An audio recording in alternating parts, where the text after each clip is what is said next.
نحمده ونصلي ونسلم على سيدنا ومولانا محمد رسوله النبي الأمين المكين الحنين الكريم الرؤوف الرحيم. أما بعد، فأعوذ بالله من الشيطان الرجيم. بسم الله الرحمن الرحيم. ما كان لله أن يتخذ من ولد سبحانه إذا قضى أمرا فإنما يقول له كن فيكون. وإن الله ربي وربكم فاعبدوه هذا صراط مستقيم. فاختلف الأحزاب من بينهم فويل للذين كفروا من مشهد يوم عظيم. أسمع بهم وأبصر يوم يأتوننا لكن الظالمون اليوم في ضلال مبين. وأنذرهم يوم الحسرة إذ قضي الأمر وهم في غفلة وهم لا يؤمنون. إنا نحن نرث الأرض ومن عليها وإلينا يرجعون. واذكر في الكتاب إبراهيم إنه كان صديقا نبيا إذ قال لأبيه يا أبت لم تعبد ما لا يسمع ولا يبصر ولا يغني عنك شيئا. يا أبت إني قد جاءني من العلم ما لم يأتك فاتبعني أهدك صراطا سويا. يا أبت لا تعبد الشيطان إن الشيطان كان للرحمن عصيا. يا أبت إني أخاف أن يمسك عذاب من الرحمن فتكون للشيطان وليا. قال أراغب أنت عن آلهتي يا إبراهيم لئن لم تنته لأرجمنك واهجرني مليا. قال سلام عليك فأستغفر لك ربي إنه كان بي حفيا. وأعتزلكم وما تدعون من دون الله وأدعو ربي عسى ألا أكون بدعاء ربي شقيا. فلما اعتزلهم وما يعبدون من دون الله وهبنا له إسحاق ويعقوب وكلا جعلنا نبيا ووهبنا لهم من رحمتنا وجعلنا لهم لسان صدق عليا. صدق الله مولانا العظيم. معزز حاضرین، اللہ رب العزت کا شکر ہے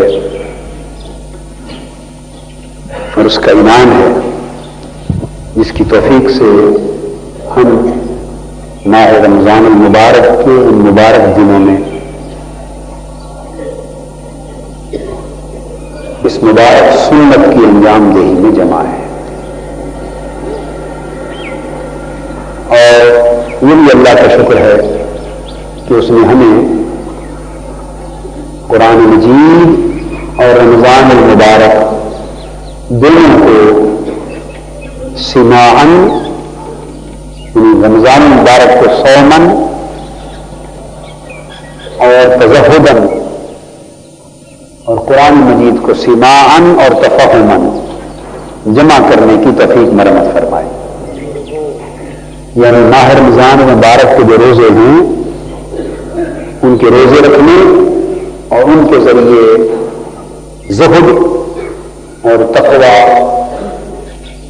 اور ایمان کا نور حاصل کرنے کی توفیق دی، اور اعتکاف کی شکل میں تو زہد یعنی دنیا سے چند روزہ کنارہ کشی کی توفیق مرحمت فرمائی.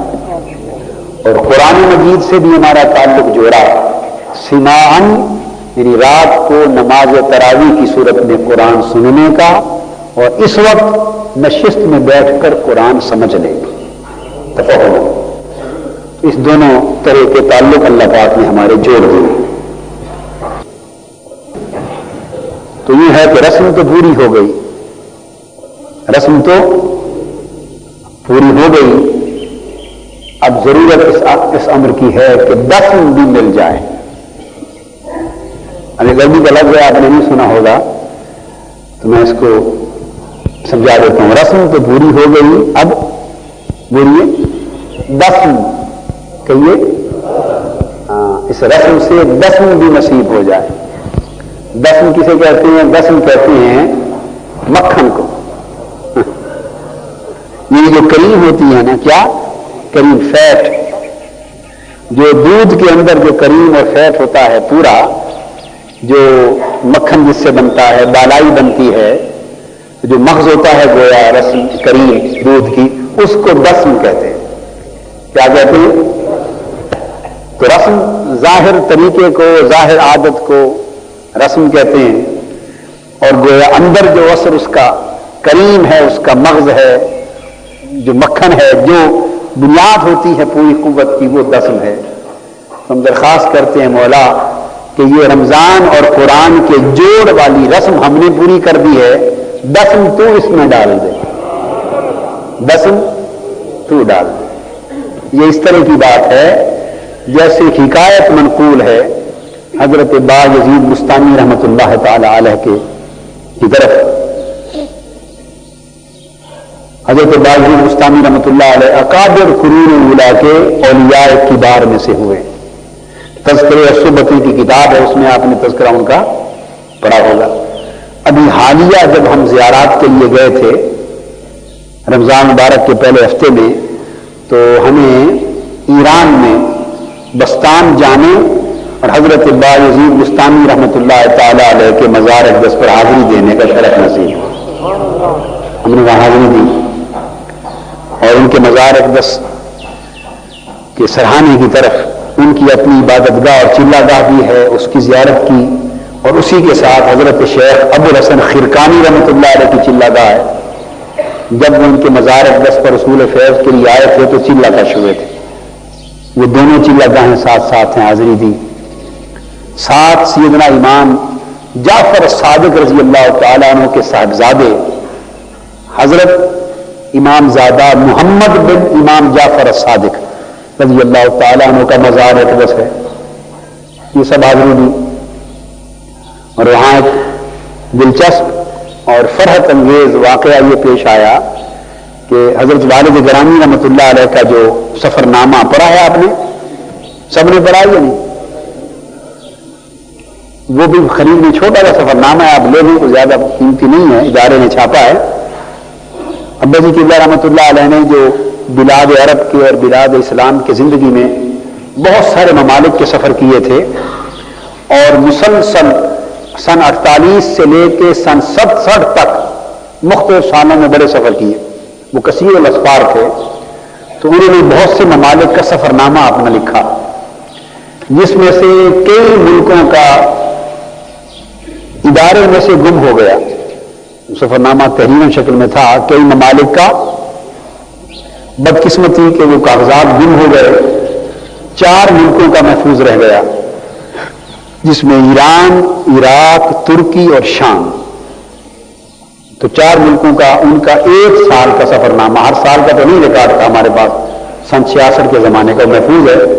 بڑا ایمان افروز اور معلومات افزا ہے، ایمان افروز اور معلومات افزا ہے.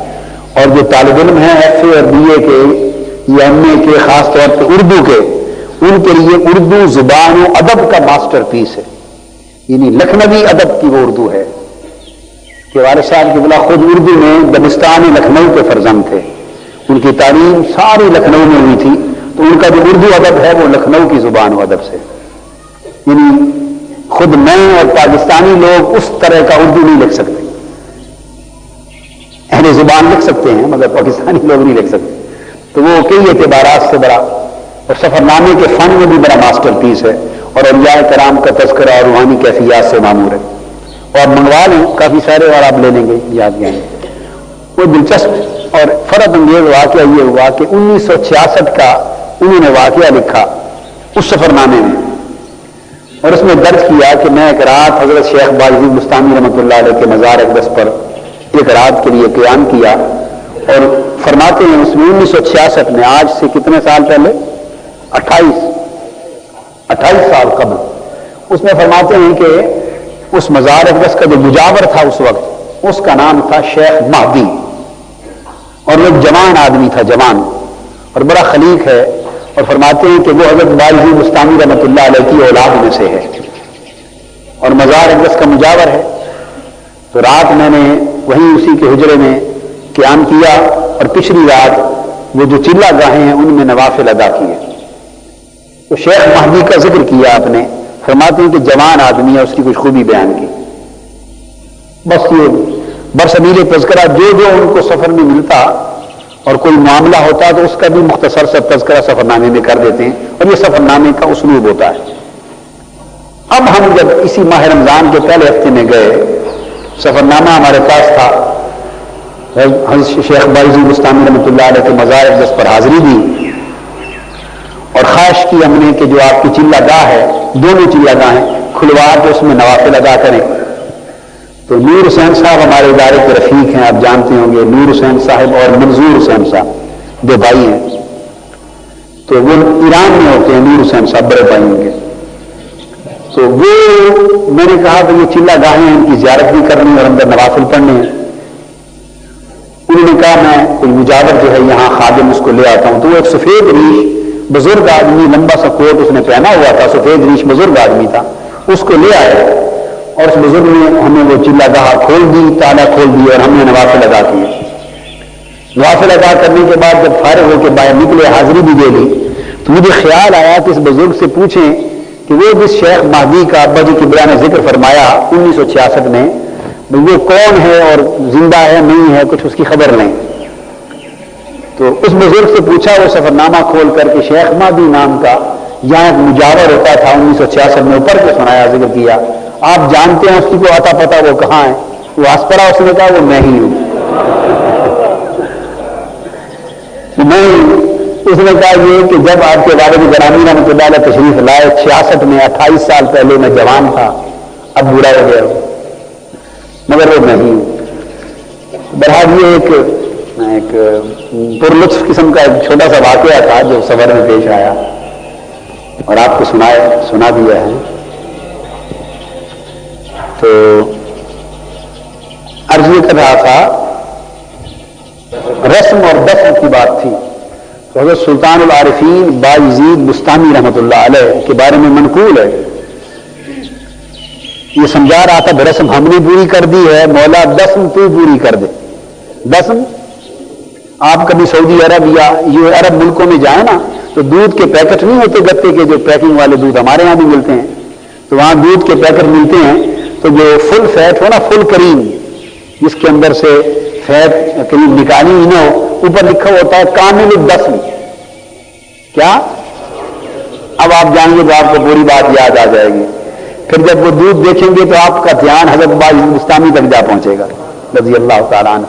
کامل الدسم یعنی یہ اس کا فیٹ اور کریم فل ہے، فل کریم ہے نکالی، اور جس میں سے نکالی ہوئی وہ فیٹ یا کریم کا لکھا ہوتا ہے بھائی ناقص الدسم یا قلیل الدسم، ایسا کوئی لکھ دیتے ہیں، تو فیٹ تھوڑا ہے اس میں۔ باجی بستانی رحمۃ اللہ علیہ کو خبر ملی کہ طوائف ہے ایک عورت، تو لوگ اس کے ہاں جاتے ہیں اور وہ بدکاری کا اڈا ہے، اس کو پیسے دیتے ہیں، اور بدکاری کا اڈا ہے، جوان لوگوں کے اخلاق خراب ہو رہے ہیں اور تباہ ہو رہی ہے زندگی، اور معاشرہ جو ہے بستان میں ماحول بڑا تباہ ہو رہا ہے، تو اس کو کسی طریقے سے روکیں۔ حضرت شیخ باجی بستانی رحمۃ اللہ علیہ گئے، تو اس طوائف کا جو خاتون تھی، بدکار عورت تھی، اس کے دروازے کے سامنے اپنا مصلی ڈال لیا اور نوافل پڑھنے لگ گئے۔ تو وہ سارا وقت جو لوگوں کی آمد کا تھا اور اس کی گاہکی کا جو وقت تھا، اس کی دکانداری کا، وہ سارا وقت آپ نے وہاں دروازے پر مصلی ڈال کر نفل پڑھنے میں گزار دیا۔ اب جو بھی اس کا گاہک آتا وہ دیکھتا حضرت شیخ باجی بستانی رحمۃ اللہ علیہ کھڑے ہیں، تو کوئی جتنا بھی بدکار ہو، اتنا حیا تو اللہ کے بندوں کا کرتے ہیں، تو وہیں آپ کو دیکھ کے واپس لوٹ جاتا، جو آتا وہیں دیکھ کے واپس لوٹ جاتا۔ تو سارا دن رات جو بھی وقت تھا اس کا مقررہ گزر گیا اور اس کا گاہک کوئی نہ آیا. وہ نہا دھو کر بیٹھی تھی, وہ پریشان ہوئی, باہر نکلی, اس نے دیکھا بائی بستانی رحمۃ اللہ علیہ مصلی بچھا کے نفل پڑھ رہے ہیں. آپ جب فارغ ہوئے تو وہ آپ سے لڑ پڑی, الجھ گئی اور کیوں نبی کے حضرت بائی بستانی کو کہ آپ اللہ کے مقبول بندے ہیں, اللہ کے ولی ہیں, آپ لوگوں کا کام بنانے کے لیے آئے ہیں یا بگاڑنے کے لیے آئے ہیں؟ تو میرا ایک رزق ہے, روزی ہے, آپ نے میری روزی پہ لات مار دی. آج سارا دن میرا گاہک کوئی نہیں آیا, تو آپ کو اللہ نے اس لیے بھیجا ہے کہ لوگوں کی روزی پر لات ماریں. اس کی اپنی سمجھ تھی, اس نے اپنی زبان اور اپنے طریقے سے بات کی. آپ فرمانے لگے بی بی ہم تیری روزی پر لات مارنے تو نہیں آئے اور تیرا رزق بھی کم کرنے کے لیے نہیں آئے. اندر چلے گئے, مصلی اٹھایا, فرمایا بتا تیری کیا روزی ہے, دن بھر تیری کتنی کمائی ہو جاتی ہے؟ اس نے کہا میری تو پورے دن میں اوسط اتنی کمائی ہو جاتی.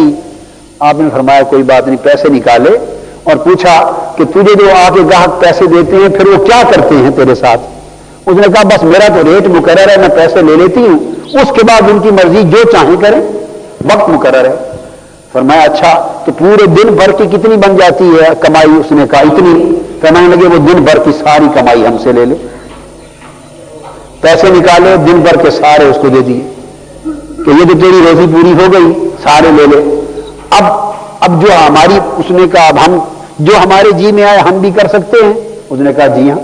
اب آپ نے تو دن بھر کی کمائی دے دی, اب جو آپ کے جی میں آئے کریں. آپ نے فرمایا اچھا غسل کرو. اس نے غسل کیا.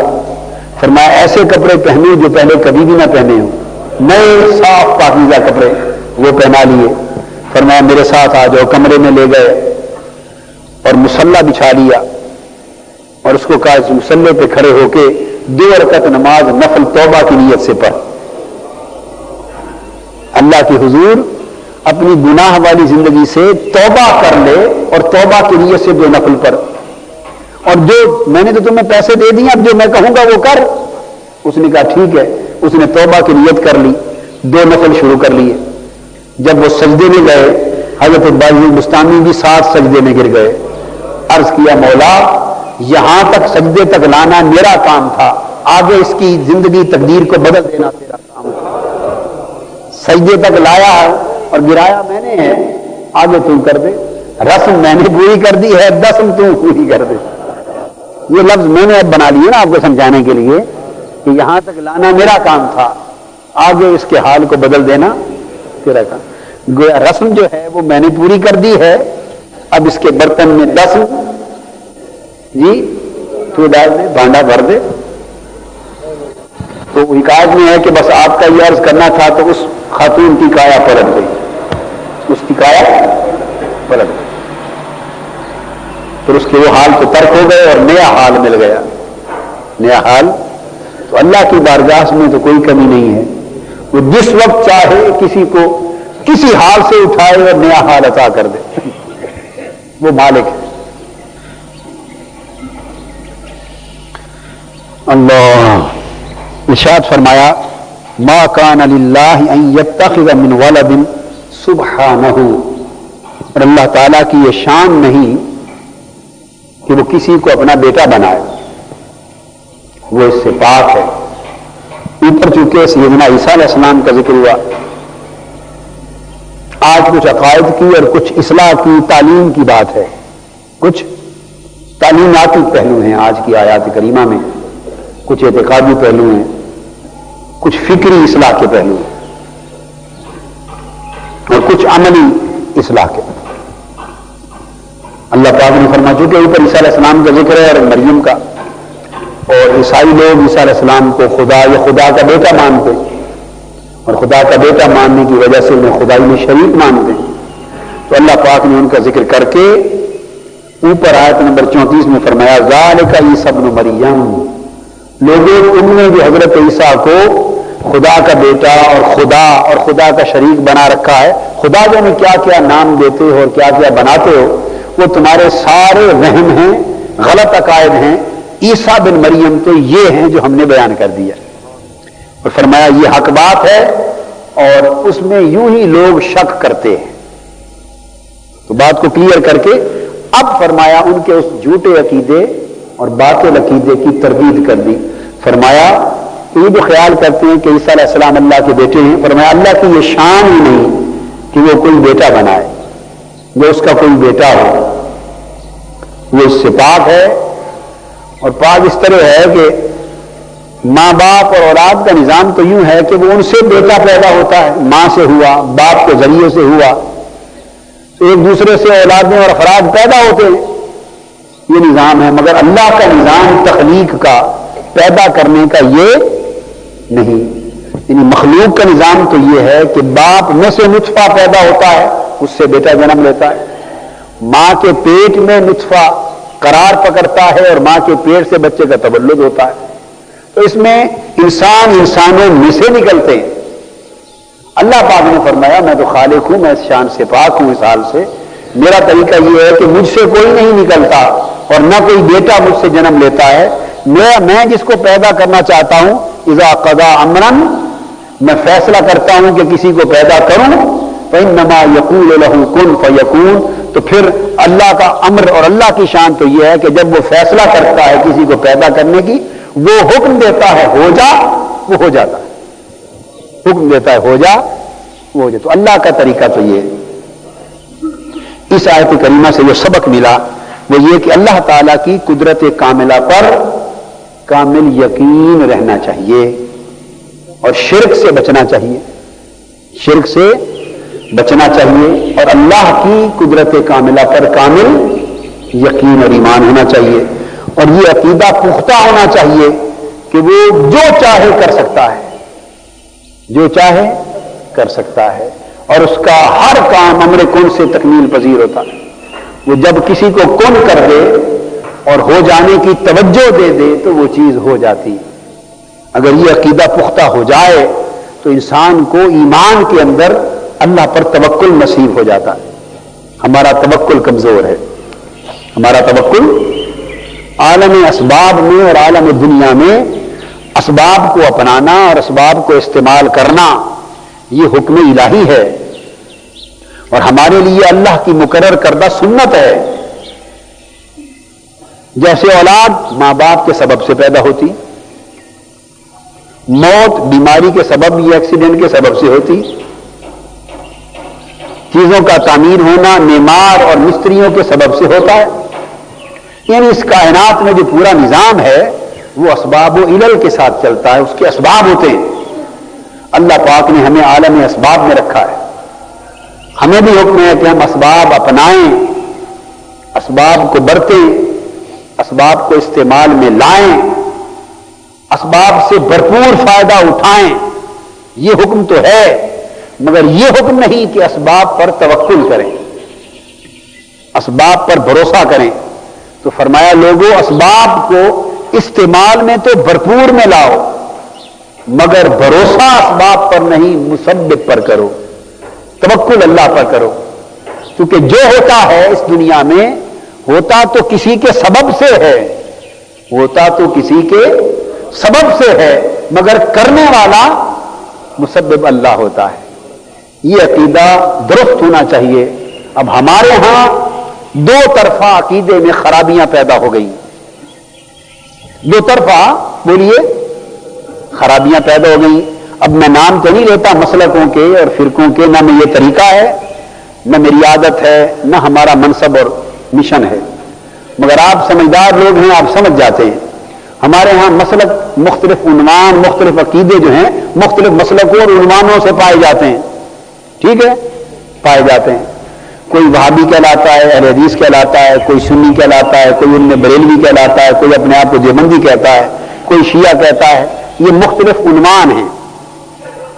مگر آپ یہ بات سمجھ سکتے ہیں کہ اگر اس کی تقسیم کریں جو آگے بات بتانے والا ہوں تو آپ خود سمجھ لیں گے کہ یہ نقص کہاں ہے، یہ نقص کہاں ہے.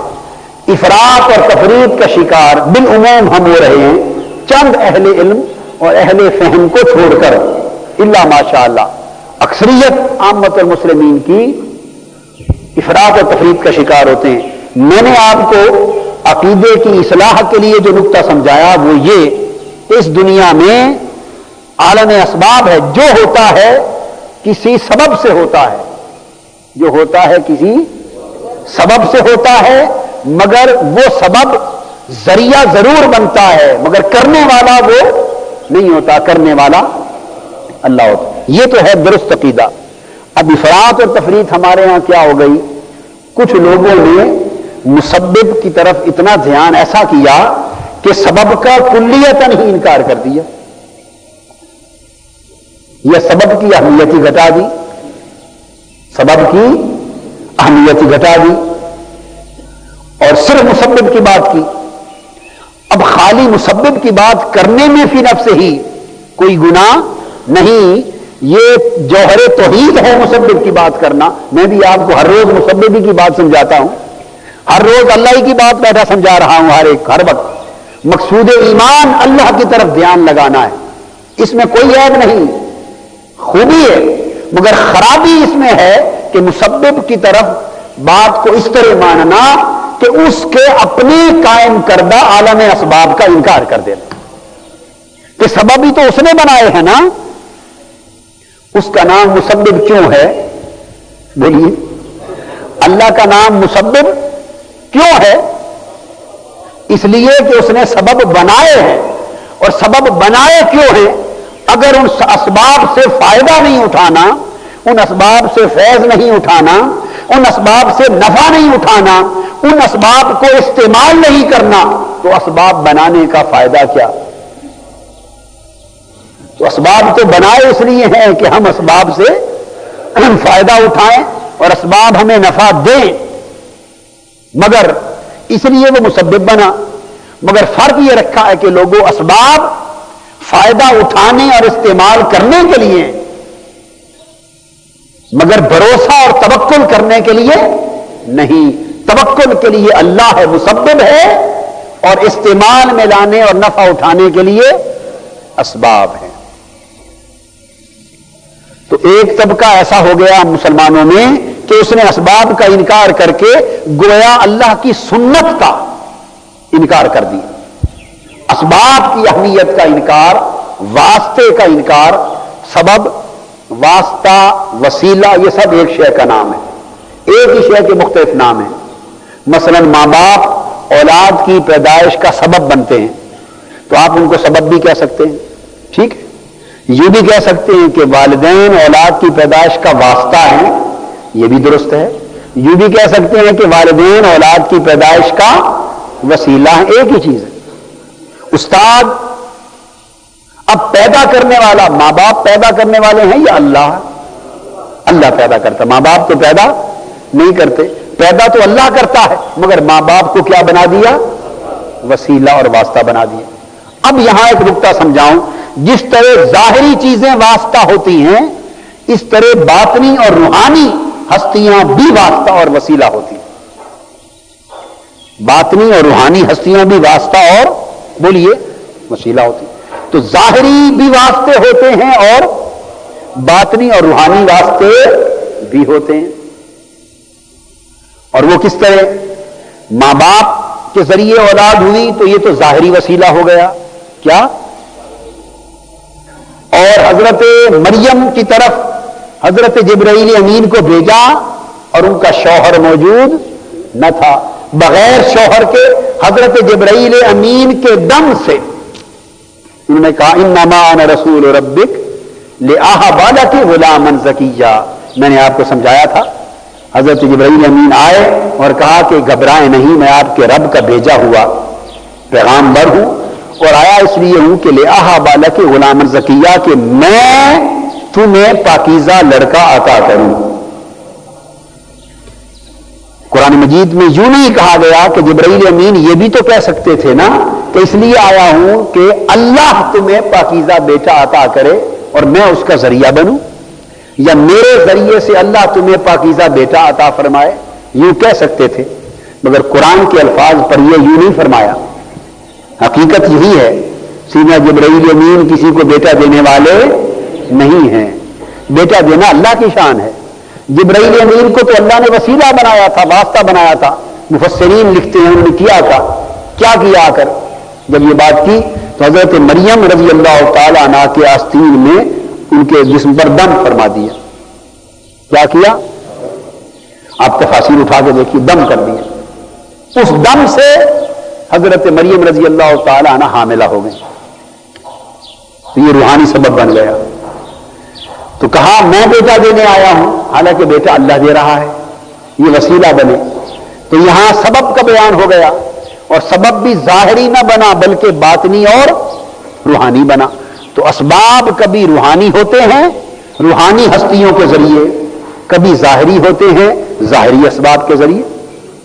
اسی طرح آپ کے سر میں درد ہوئی، آپ نے نوولجین کھائی، پیراسیٹامول کھائی، پونسٹن کھائی، یعنی گولیاں کھائیں، سر درد کا آرام آ گیا، تو یہ گولی وسیلہ بن گئی اور ظاہری سبب ہو گیا۔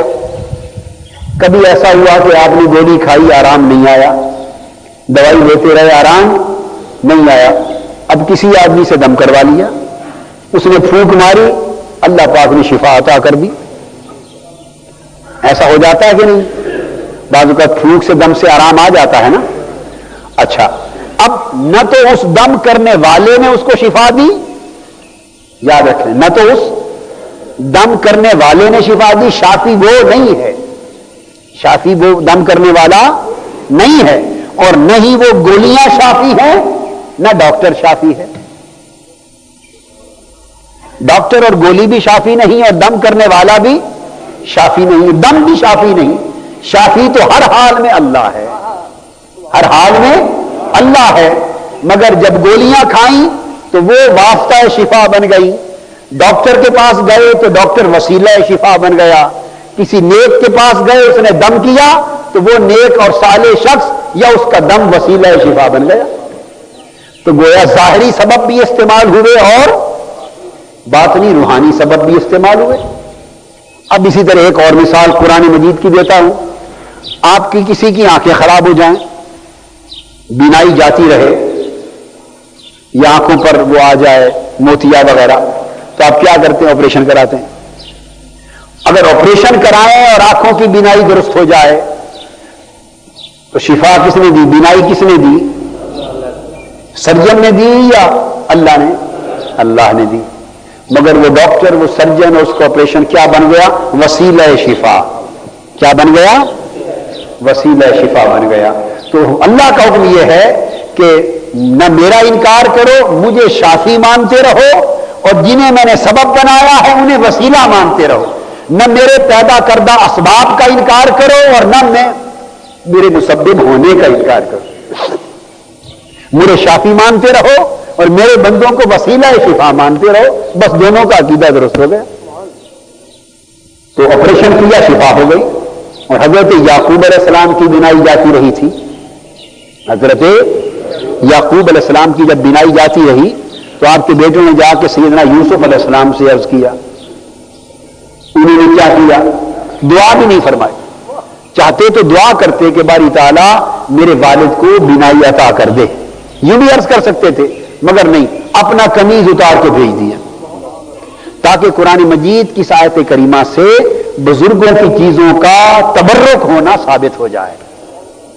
یہ آیت کریمہ سند ہو گئی کہ انبیاء، اولیاء، صلحاء، اللہ کے مقرب اور مقبول بندوں کے کپڑے، اور آگے ایک جگہ پر سیدنا موسیٰ علیہ السلام کے جوتوں کا بیان ہے کہ فرشتے ایک صندوق کو اٹھا کر لائے، ان میں موسیٰ علیہ السلام اور دیگر انبیاء کے جوتے اور عصا تھا اور کپڑے تھے، انہیں برکت بنا کے سر پہ رکھا، اور اس کی برکت سے مسلمانوں کے لشکر کو شفا نصیب، اپنا فتح نصیب ہو گئی۔ تو بزرگوں کی چیزیں، ان کے کپڑے، ان کے جوڑے وسیلہ ہو جاتے ہیں، واسطہ ہو جاتے ہیں، ان سے برکت ہوتی ہے، تبرک ہوتا ہے۔ تو یوسف علیہ السلام نے اپنا قمیض اتار کے دے دیا، یہ تو قرآن مجید ہے، اور فرمایا اذهبوا بقمیصی ھذا فالقوه علی وجه ابی یأت بصیرا، فرمایا میرا یہ قمیض لے جاؤ اور والد گرامی کی آنکھوں پر رکھنا، اس کے رکھنے سے ہی ان کی بینائی لوٹ آئے گی۔ فلما ان جاء البشیر فالقاہ علی وجہہ فارتد بصیرا، پھر وہ آئے حضرت یوسف علیہ السلام کا قمیض لے کر، اس قمیض کو حضرت یعقوب کی آنکھوں پر رکھا اور وہ بینا ہو گئے۔ تو آپ نے دیکھا کہ یہ قمیض ظاہری اسباب جو بینائی کے لیے ہیں ان میں سے نہیں تھا۔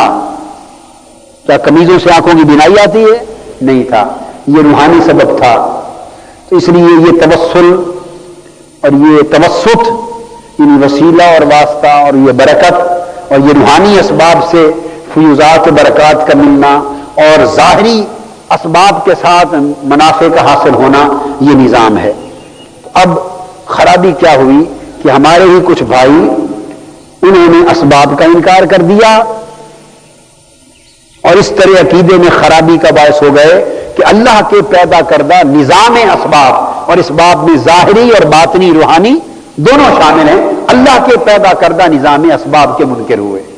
تو یہ بھی عقیدے کی خرابی ہوئی۔ اور کچھ لوگوں نے انہوں نے اسباب کو استعمال میں لانے اور اسباب سے نفع اٹھانے اور اسباب کو سبب اور واسطہ اور وسیلہ سمجھنے کی بجائے عقیدے میں ایسا غلو شروع کر دیا، حد سے بڑھنا تجاوز شروع کر دیا کہ وہ فرق مٹا دیا جو اسباب اور مسبب میں ہوتا ہے۔ وہ سبب سے جو فائدہ اور برکت نصیب ہوتی ہے وہ اس کو بھی عرف عام میں مسبب کی مانند سمجھنے لگ گئے۔ یہ سمجھنے لگ گئے جیسے مسبب بھی وہ ہیں، اور جب ان سے واسطہ اور وسیلہ کی بات کرتے ہیں تو کئی لوگ ایسے آپ سنیں وہ اس طرح پکارتے ہیں کہ درمیان میں اللہ رب العزت کا ذکر درمیان سے ہٹا دیتے، اللہ کا ذکر، اللہ کا نام، اس کا ذکر کم کر دیتے یا ہٹا دیتے۔ علماء سنتے رہتے ہیں مگر کوئی انہیں تلقین نہیں کرتا، کوئی ان کی اصلاح نہیں کرتا، کوئی اصلاح۔ آپ مشائخ کے درباروں پر جائیں اور اولیاء کرام کے مزارات پر اور ان کے عرسوں پر اور ان مقدس مقامات پر، بے شک وہ وسیلے کی جگہیں ہیں، وہ واسطے کی جگہیں ہیں، وہ برکات کی جگہیں ہیں، وہ استعانت کی جگہ ہیں، وہ استغاثہ کی جگہ ہیں، سارے فجوزات، برکات، انعامات، عنایات الہیہ، ہر نعمت ظاہری باطنی اس کے واسطے وسیلے اور برکت سے ملتی ہے۔ مگر یہ عقیدہ خلط ملط کر دیا ہے کہ در حقیقت دینے والے وہ نہیں بلکہ اللہ ہے، دینے والے وہ نہیں بلکہ اللہ ہے، اور یہ جو ان کے ذریعے سے مل رہا ہے ان کا دینا مجاز کے معنی میں ہے۔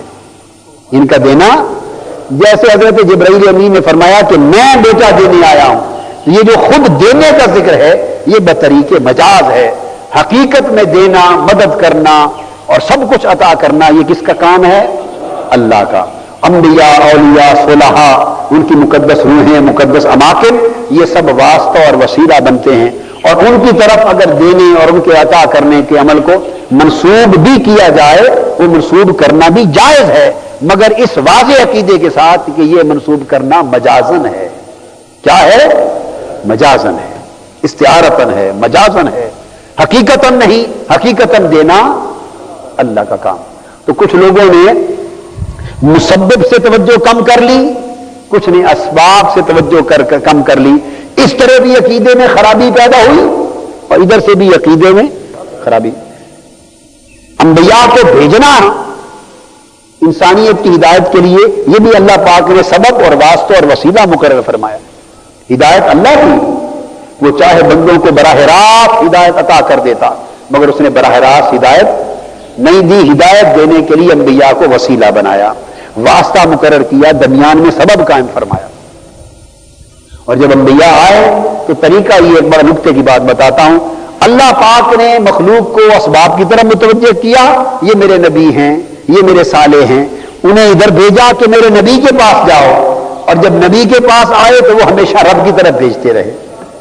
اللہ اپنے بندوں کو اپنے نبی کے پاس بھیجتا رہا تو میرے نبی کی بارگاہ میں جاؤ، وَلَوْ أَنَّهُمْ إِذْ ظَلَمُوا أَنفُسَهُمْ جَاءُوكَ، اگر تم اپنی جانوں پر ظلم کر بیٹھو اور معافی اور بخشش چاہو تو پھر میرے نبی کے پاس جاؤ، میرے مصطفیٰ کی بارگاہ میں جاؤ، میرے نبی اور محبوب کے قدموں میں جاؤ اور وہاں جا کر معافی مانگو، اور وہ شفاعت اور سفارش کر دیں تو میں معاف کر دوں گا۔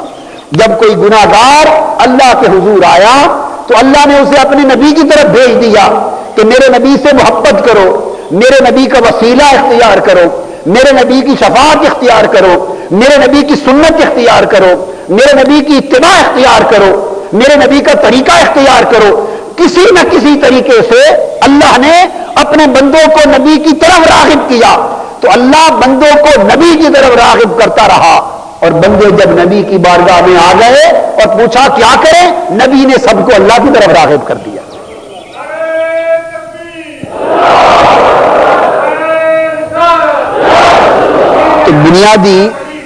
بنیادی چیز سمجھنے سے متعلق ہے کہ دونوں امور حق ہیں اور دونوں میں سے کسی میں افراط اور تفریط نہیں کرنی چاہیے، افراط اور تفریط نہیں کرنی چاہیے۔ سمجھ گئے نا بات؟ اب ہماری اس دور کی شومی قسمت کیا کہ جب ہم یہ بات کرتے ہیں کہ اسباب اور وسیلے اور واسطے حق ہیں، ان سے برکات حاصل کرنی چاہیے، جب یہ بات کرتے ہیں تو جو لوگ اسباب اور وسیلوں کو نہیں مانتے وہ کہتے ہیں یہ بریلوی ہیں۔ کیا کہتے ہیں؟ قادری صاحب کیا ہیں؟ بریلوی ہیں۔ اور میں نے کبھی بھی نہیں کہا کہ میں بریلوی ہوں۔ کسی نے آج تک سنا میرے منہ سے کہ میں نے کہا میں بریلوی ہوں؟ ہم بریلوی دیوبندی وغیرہ کی اصطلاحوں کو مانتے ہی نہیں۔ ہم تو اہل سنت والجماعت ہیں، ہم تو اہل سنت والجماعت ہیں۔ بریلوی کوئی عقیدہ مسلک بولیے بھائی، کراچی والے دھیان سے سن لو، وہاں مرض زیادہ ہے۔ یہ کراچی میں ساری مرض ہی یہی ہے۔ کراچی کے لوگ دھیان سے سن لیں، بریلوی دیوبندی کوئی عقیدہ مسلک، یہ تو جو مدرسے تھے، جو شہر تھے، ایک اعلی حضرت کا مرکز تھا، ایک علماء دیوبند کا مرکز تھا، جو وہاں سے پڑھے، جن کو وہاں سے تلمذ اور نسبت ہے، وہ بریلوی اور دیوبندی کہلائے۔ جیسے کوئی دہلوی ہے، کوئی لکھنوی ہے، کوئی بغدادی ہے، کوئی گولڈوی ہے، کوئی سیالوی ہے، یہ نسبتیں ہیں، یہ نسبتیں ہیں، عقیدے مسلک۔ یہ یار لوگوں نے، علماء نے دھکے شاہی سے ان کو مسلک بنا دیا اور یہ ظلم کیا، یہ ظلم کیا۔ تو جب ہم بات کرتے ہیں واسطے وسیلے حق ہیں، تو آج جو لوگ ان کو نہیں مانتے وہ کہتے ہیں یہ بریلوی ہیں۔ قادری صاحب کی بات سننے نہ جانا، یہ تمہیں بریلوی بنا دیں گے۔ اب جب ہم کہتے ہیں بھئی واسطے وسیلے اور وسیلے واسطے کو مانو، عقیدہ رکھو، برکت اٹھاؤ، مگر انہیں مسبب نہ جانو، ان پر توکل نہ کرو، مسبب اللہ ہے، دینے والا اللہ ہے، اللہ کی توحید کے سامنے پردہ نہ ڈالو، واسطے وسیلے بھی مانو مگر توکل تکیہ استمداد میں اللہ کی ذات پر رکھو۔ جب ہم دھیان اللہ کی طرف کراتے ہیں تو ہمارے دوسرے یار لوگ کہتے ہیں یہ تو وہابی ہیں۔ یہ کیا ہے؟ وہابی ہیں، اللہ کی بات کرتے ہیں، زیادہ توحید کی بات کرتے ہیں۔ انہیں توحید کی بات زیادہ پسند نہیں آتی، الا ماشاء اللہ، میں بار کہہ رہا ہوں، سارے ایسے نہیں ہیں، مستثنا اہل علم اہل فہم وہ یقیناً ہے مگر وہ تعداد میں کم ہوتے ہیں۔ عوامی رجحان جو ہو گیا ہے امت میں، میں اس کی بات کر رہا ہوں، عوامی واعظ، عوامی خطیب، عوامی مقرر اور عوامی سامعین اور عوامی مسلک، کیا اور عوامی تحریک۔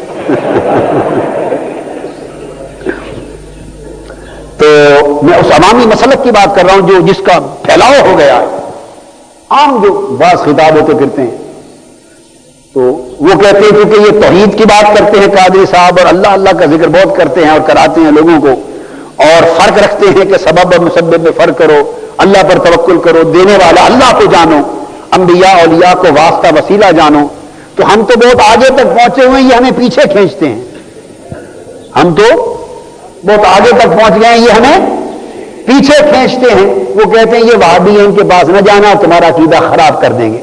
یہ جمہور اہل سنت کے مسلک کے مطابق نہیں، یہ جس کو وہ جمہور کہہ رہے ہیں وہ جمہور نہیں ہے، یہ وہ دوسری جمہور ہے لوہے کی، جس سے دانت نکالتے ہیں، جس سے لوگوں کے جبڑے زخمی کر دیتے ہیں، یہ وہ جمہور ہے، لوہے والی جمہور ہے۔ ورنہ وہ جمہور اہل علم کا، جس میں جمہور سے مراد کثرت ائمہ محدثین علماء اور جمہور اہل اسلام، اور کثرت کے ساتھ ائمہ محدثین اور علماء امت، ان کا عقیدہ تو وہی ہے جو ہم بیان کرتے ہیں، جو ہم بیان کرتے ہیں۔ جمہور اہل اسلام جو ہے وہ تو وہ عقیدہ ہے جو ہم بیان کرتے ہیں۔ اور میں اس کو برملا کہتا ہوں، جو لوگ ہماری مخالفت اس وجہ سے کریں کہ قاضی صاحب ہمیں پیچھے کھینچتے ہیں اور عقیدہ ان کا درست نہیں اور ان کا عقیدہ گڑبڑ ہے، جو ایسا کہتے ہیں، میں آپ کے یقین کے لیے آپ کو بتانا چاہتا ہوں، اللہ کا شکر ہے حضور علیہ السلام کے نالین پاک کے صدقے وہ سارا پاکستان اور سارا ہندوستان اور پوری دنیا جمع ہو جائے، جمع ہو جائے، چھوڑی ایک اصول مقرر کر لیں۔ عقیدے کا کوئی اصول ہونا چاہیے، یہ دبر گسنی ہوتا ہے، سنی دبر گسنی، یہ تو کوئی بات نہیں نا کہ ہم سنی کو دبر گسنی بنا دیں۔ سنی تو اونچا عقیدہ ہے، اہل سنت والجماعت کی ایک علامتی لفظ تھا. یہ تو کتاب و سنت کا عقیدہ ہے, صحابہ کا, اہل بیت کا, ائمہ کا, اولیاء کا, علماء کا عقیدہ ہے. تو سنی اس کا علامتی لفظ تھا. ہم نے تو اس کو اس تصور سے ہٹا کر جو منشا میں آیا وہ جڑ دیا, کہا یہ سنی ہے. تو ہم نے تو سنی کو دبر کے سنی بنا دیا, جو دب دیا, جو گھسن لگا دیا وہ عقیدہ بنا دیا, اور جس کو چاہا وہابی کر دیا, جس کو چاہا سنیت سے نکال دیا. جو 4 جماعتیں پڑھ کے آ جاتے وہ بھی ٹھیکیدار ہے سنیت کے, جس کو چاہیں سنیت میں داخل کر دیں, جس کو چاہیں خارج کر دیں. جیسے داخلہ خارجہ رجسٹر پرائمری اسکول میں پڑھا ہوا ہوتا, یہ نکل گیا, یہ داخل ہو گیا. رسالے لکھتے ہیں اور ہمیں آ جاتا ہے یہ سنیت سے خارج ہو گیا. تم کو کس نے ٹھیکہ دیا؟ جیسے یہ تعمیر کا ٹھیکہ کسی ٹھیکیدار کو دیا جاتا ہے, ان لوگوں نے کہاں سے ٹھیکہ لیا, کو ہمیں بھی وہ جگہ بتاؤ, یہ سنیت کا ٹھیکہ کہاں سے ملتا ہے, کس نے تمہیں اتھارٹی دی ہے؟ کہ قادری صاحب کو یا فلاں کو یا فلاں کو یا فلاں کو یا کسی کو جو چاہو سنی بنا دو, جو چاہو نکال دو, کس نے اتھارٹی دی ہے تمہیں؟ کس مدرسے سے یہ سند ملی؟ کسی بڑی ہستی کا بیٹا ہونا یہ اتھارٹی نہیں دیتا کسی کو. بیٹا ہو, بڑی ہستی بنو گے تو کوئی بات کرو, بڑے بڑے تھے تم اس طرح کرو گے تو نہیں. میری بات آپ سمجھ گئے نا بات؟ تو چونکہ فلاں بڑی ہستی کا بزرگ ہے, فلاں بڑی ہستی کا تو نام بھی ہمارے سر آنکھوں پر, مگر چونکہ ان کی اولاد سے ہے تو ہر کوئی کسی نہ کسی اولاد سے ہے, ہر کوئی کسی نہ کسی اولاد سے ہے. یہ کیا بات ہوئی؟ یہاں کتنے سادات پھرتے ہیں وہ سب حضور علیہ الصلوۃ والسلام کی اولاد سے ہیں, اور پتہ نہیں کیا کیا حال ہوا پڑا ان کا. وہ کہیں میں چونکہ آل رسول یا جو فتویٰ میں میرا, تم چونکہ کسی ولی اور عالم کی اولاد ہو تو تمہیں سنیت سے نکالنے کا اختیار ہے, تو میں تو رسول کی اولاد ہوں, پھر مجھے تو اسلام سے نکالنے کا بھی اختیار ہونا چاہیے. تو سید تو یہ کہے گا پھر میں رسول کی اولاد ہوں, لہذا مجھے دین میرے نانا دین لائے, لہذا مجھے اختیار ہونا چاہیے آل رسول کی وجہ سے, جس کو چاہوں اسلام میں رکھوں, جس کو چاہوں نکال دوں. یاد رکھیں اسلام پر کسی کی اجارہ داری نہیں ہے, یہ صرف اللہ اور اللہ کے رسول کا اختیار ہے. اللہ اور اللہ کے رسول کا اختیار ہے. جو رسول کی بات مانے مسلمان, جو نہ مانے کافر. بس رسول کے بعد یہ کسی کی اتھارٹی نہیں ہے. باقی لائق احترام, لائق عزت, ہم ان کے جوتوں کی خاک آنکھوں کو سرما بنانے والے. ہمارے اکابر صحابہ کرام سے لے کر ہمارے ائمہ اور مشائخ اور اولیاء بزرگوں تک ہم ان کے جوڑے نالین اٹھانے والے, ان کے جوتوں کی خاک کو سرما بنانے والے. ادب, احترام, تکریم اپنی جگہ, مگر شریعت اور دین کا اصول اپنی جگہ. ایک بات ذہن میں رکھ لیں, یہ ہم نہیں مانتے کسی کو بھی چونکہ فلاں کی اولاد اور فلاں کا بیٹا ہے لہذا اس نے فتویٰ دے دیا سنیت سے خارج ہے. یہ بات اس نے اس کو خارج کر دیا, یہ اس کو خارج کر دے گا. ہماری تو اللہ کا شکر ہے کہ عادت نہیں ہے کسی کو خارج کرنے کی. ہم تو محنت سب کو داخل کرنے کی کرتے ہیں, خارج کرنے کی کرتے ہی نہیں. ہماری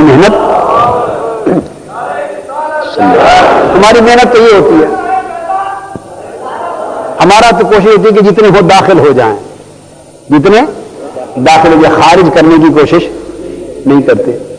تو میں بات یہ بتا رہا تھا کہ جو بات ہم اللہ کے فضل سے عقیدے اور مسلک میں کہتے ہیں, آپ کو اس پر پختہ یقین ہونا چاہیے. یہ الگ بات کہ ہم کسی کے فتووں کا جواب نہیں دیتے. بے شمار لوگ تقریروں میں, اپنی مسجدوں میں یا تقریروں میں کہتے رہتے ہیں آج ہم جواب نہیں دیتے, ہمارا منصب نہیں, ہمارا کام نہیں, وقت ضائع نہیں کرتے. وہ مثالیں لکھتے رہتے ہیں, پمفلٹ چھاپتے رہتے ہیں. کوئی فرقہ طاہریہ لکھ دیتا ہے, لکھتا کہ نہیں, کوئی فرقہ منہاجیہ لکھ دیا, فرقہ طاہریہ لکھ دیا, جو جی میں آیا اوٹ پتانگ لکھتے رہتے ہیں. ہم کبھی دھیان ہی نہیں کرتے اور پڑھتے بھی نہیں اور وقت ہی ضائع نہیں کرتے ان چیزوں پر. اللہ کا شکر ہے وہ بند ہو گئے, اب تو بند ہو گئے. وہ چونکہ لکھ لکھ کے اپنا کچھ بگاڑ بیٹھے, حضور کے غلاموں کے مشن کا کچھ بگڑا نہیں.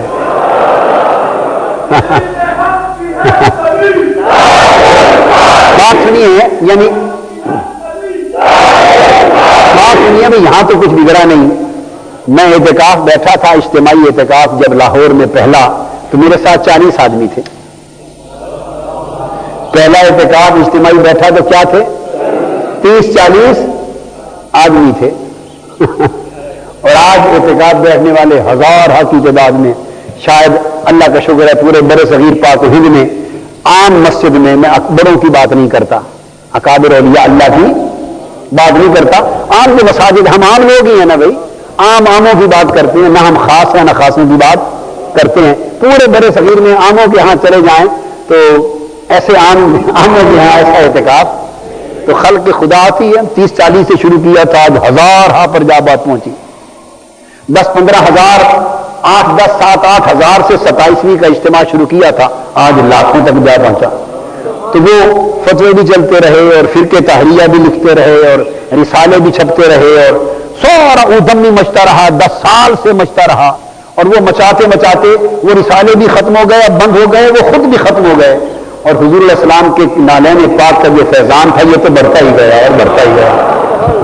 اس کو ختم کرنے کے لیے حکومتوں نے بھی کوششیں کی کہ نہیں، ججوں کے ذریعے بھی کروائیں، بندوقوں کے ذریعے بھی کروائیں، سرکاری ایجنسیاں بھی اس کے ختم کرنے پر لگی رہیں، اخبار بھی لگے رہے، رسالے بھی لگے رہے، علماء کو دے دلا کے پیسے، فتووں کے بازار بھی گرم کروائے، فتنے بھی ہوئے. 10 سال میں کیا کچھ نہیں ہوا جو دنیا میں ہو سکتا ہے وہ سب کچھ ہو چکا ہے. جو ہو سکتا ہے وہ سب کچھ ہو چکا ہے. اور خدا کا شکر وہ ہو چکا، وہ چکا ہو گیا، وہ ختم ہو گیا. اب کوئی کرنے کی جرت بھی نہیں کرتا، اب کوئی نہیں کرتا، اب کوئی نہیں کرتا. وہ بھی کر کر کر کے تھک ہار کے بیٹھ گئے، سب ختم ہو گیا معاملہ. اور جس مشن کو مٹانے کی کوشش ہوتی رہی، ارے تمہارے مٹانے سے کیسے مٹے جسے تاجدار کائنات بنا رہا ہو، جسے گنبد خضرا بنا رہا ہو، جس کی خیرات گنبد خضرا سے آ رہی ہو، جو آقا کے نالین کے تصدق سے چل رہا ہو، جس پر اللہ کا فضل ہو، غوث پاک کی عنایتیں ہو، صحابہ کا کرم ہو، اہل بیت کے اماموں کی خیرات ہو، اولیاء کا فیضان ہو اور سید الاولیاء کا فیضان ہو. جس کا کرم بغداد سے آ رہا ہو وہ کیسے مٹے؟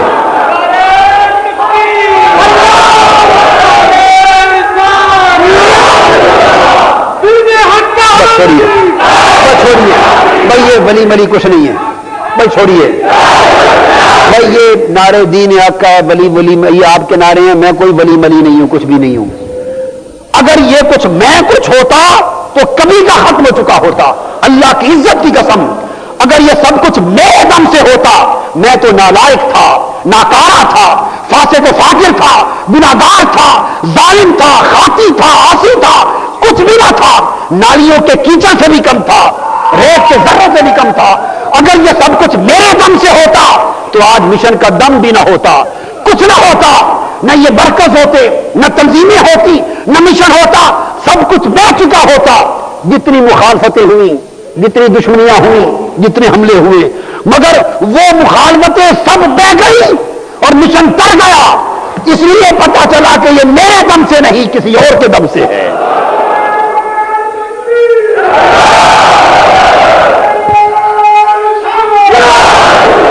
یہ کسی اور کے دم سے ہے اور انہی کے دم سے چل رہا ہے. اور ہم ہر وقت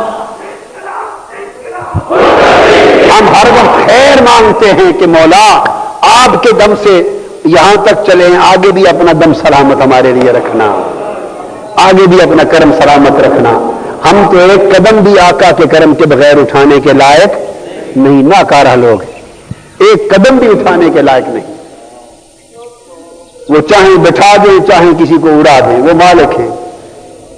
اللہ کا کرم، اس کا فضل ہے، اس کے حبیب کا لطف و کرم ہے، عنایت ہے، ان کے نالین پاک کا صدقہ ہے، حضور غوث پاک کا کرم ہے، اولیاء کا فیضان ہے. بے شک سب اولیاء کا.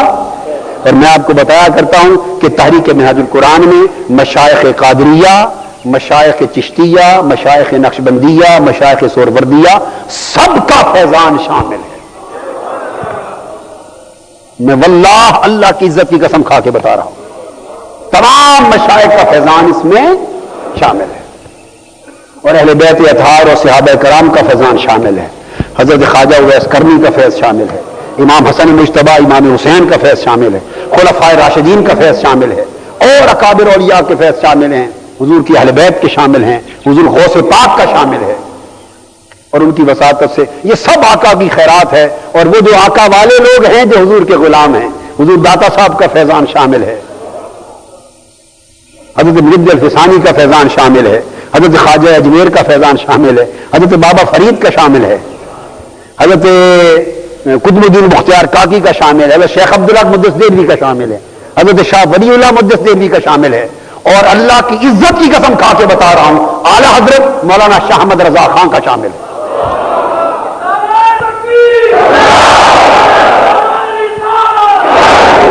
اب رہ گئی اگلی بات، کوئی مانتا نہیں مانتا، اس کہنے کی کیا غرض ہے؟ جس کی طبیعت میں آئے وہ مان لو، جس کی نہیں آئے نہ مانے، ہمیں کیا اس سے؟ ہم تو اپنے کہے کے ذمہ دار ہیں، غلط کہا تو اگلے جہان میں جواب دینا ہوگا، غلط کہا تو مرنے کے بعد قبر میں بھی اور قیامت کے دن جواب دینا ہوگا۔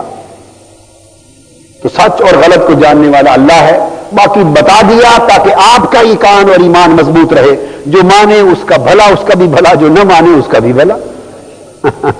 فقیرانہ آئے صدا کر چلے، میاں خوش رہو ہم دعا کر چلے۔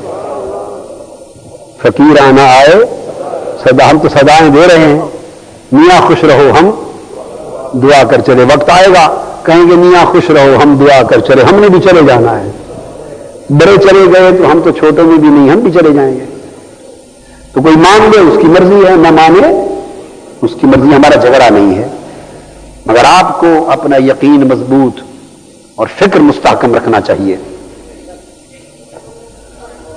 اللہ اکبر۔ تو یہ نکتہ یہ سمجھا رہا تھا کہ یہ افراط اور تفریط ہے، جیسے علامہ اقبال کہتے ہیں نا، زاہد تنگ نظر نے مجھے کافر جانا، اور کافر یہ سمجھتا ہے مسلمان ہوں میں۔ تو بات یہ کر رہا تھا کہ یہ بڑے سے صغیر پاک و ہند کے اکابر علماء اعلی حضرت کی ذات اقدس سمیت جتنے اکابر، عقیدے کا کوئی اصول بند ہونا چاہیے، عقیدے مسلک کا کوئی اصول ہونا چاہیے، اس اصول پر کوئی بھی اگر بات کرے تو 100% جیسے تکڑی کا کنڈا ہوتا ہے، 100% اگر مسلک ان اکابر ائمہ محدثین اور مشائخ کے مطابق کسی کا نکلے گا تو وہ جو منہاج القرآن کے مرکز سے جاری ہو رہا ہے۔ باقی ہر جگہ کہیں کمی کہیں بیشی ہوگی، الا ماشاءاللہ میں اس لیے کہتا ہوں کہ اس میں مشائخ بھی ہیں، ان کے ہاں سے بھی مسالک صحیح جاری ہو رہے ہیں، اکابر ہیں، اہل علم ہیں، اہل بصیرت ہیں، ایسے لوگ اللہ والے ہیں، مگر میں بتانا ہی چاہتا ہوں کہ تعدادیں کم ہیں۔ وسیع تر تحریک کے حوالے سے ہم بات کر رہے ہیں، جو مسلک یہاں سے بتایا جا رہا ہے یہ مسلک وہی ہے جو اعلیٰ حضرت نے بتایا، جو حضرت پیر مہر علی شاہ صاحب رحمۃ اللہ علیہ نے بتایا، جو اعلیٰ حضرت شاہ احمد رضا خان رحمۃ اللہ علیہ نے بتایا، جو حضرت شاہ ولی اللہ محدث دہلوی نے بتایا، جو حضرت قاضی ثناء اللہ پانی پتی نے بتایا، جو حضرت حاجی امداد اللہ مہاجر مکی نے بتایا، جو حضرت شاہ ولی اللہ محدث دہلوی نے بتایا، جو حضرت شیخ عبد الحق محدث دہلوی نے بتایا، جو حضرت مجدد الفسانی رحمۃ اللہ علیہ نے بتایا۔ اوپر چلے جائیں اکابر، اوپر چلے جائیں جو حضور غوث پاک نے بتایا رضی اللہ تعالیٰ عنہ، اوپر ائمہ محدثین مشائخ اولیاء انعام یافتہ لوگ جو ہو گزرے ان کو پڑھ لے، پتہ چلے گا کہ ایک رتی برابر اس عقیدے اور مسلک کا جو یہاں سے تبلیغ ہو رہی ہے اس میں اور اس میں فرق نہیں۔ صرف ہم کیا کرتے ہیں کہ ہم اپنے آپ کو حد سے بڑھ جانے سے بھی بچاتے ہیں اور گھٹ جانے سے بھی بچاتے ہیں، بس تلقین یہ ہے، اعتدال کی راہ بتاتے ہیں، افراد سے بھی بچاتے ہیں اور تفرید سے بھی بچاتے ہیں کہ کچھ لوگ حد سے بڑھ رہے ہیں انہیں روکتے ہیں کہ بڑھو نہیں، کچھ گھٹ کے پیچھے رکے ہوئے ہیں انہیں دھکا دیتے ہیں کہ حد آگے ہے آگے تک جاؤ۔ تو جنہیں پیچھے بلاتے ہیں ذرا پیچھے ہٹو وہ کہتے ہیں یہ وہابی ہیں، اور جو پیچھے رکے ہوئے ہیں ان کو دھکا دیتے ہیں ذرا آگے بڑھو وہ کہتے ہیں بریلوی۔ باقی یہ ہے کہ جو حد اعتدال ہے اس پر رہنا چاہیے، کیونکہ امتن وسطن لتکونوا شہداء علی الناس، امت کی شان امت وسط متوسط ہونا اعتدال ہے۔ تو اللہ پاک نے فرمایا وَإِنَّ اللَّهَ رَبِّي وَرَبُّكُمْ فَاعْبُدُوهُ، بے شک اللہ میرا رب ہے۔ عیسیٰ علیہ السلام بیان فرما رہے ہیں،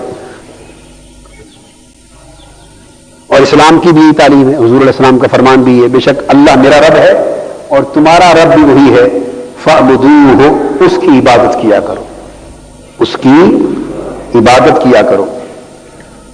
ھذا صراط مستقیم، اللہ کو اپنا رب پہچان لینا، ان اللہ ربی وربکم، بے شک اللہ میرا رب ہے اور تمہارا رب بھی وہی، تو اللہ کو اپنا رب پہچان لینا، اس کی معرفت، اللہ کی بولیے معرفت، فاعبدوہ، اور اس کی عبادت، ھذا صراط مستقیم، یہ سیدھی راہ ہے۔